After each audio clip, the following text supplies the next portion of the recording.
তোমার সম্পর্কটা ভেঙে গেছে, সেটা জোড়া লাগবে কি না চিন্তা করছো, সেই সম্পর্কটার ইউনিয়ন হবে কি না। ম্যাচুরিটি, হ্যাঁ, পরিণতি তোমার, পরিস্থিতি তোমার পরিবর্তন হবে, সেই মানসিকতা তোমার মধ্যে আসছে, তোমার মধ্যে চেতনা কাজ করবে, যে চেতনাটা কাজ করবে তুমি সে কাজে সাকসেস করতে পারবে।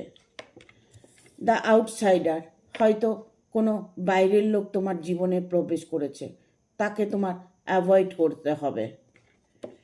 তুমি যে কোনো যেটা সিদ্ধান্ত নিয়েছো সেই সিদ্ধান্তে অটুট থাকো, সেটা সমাপ্ত অবশ্যই হবে। তুমি তোমার জায়গায় সঠিক আছো, তুমি তোমার কর্মের জায়গায় সঠিক থাকো, ভালোবাসার জায়গায় সঠিক থাকো, তাহলে দেখবে তোমার জীবনে কোনো বাধাই আসবে না।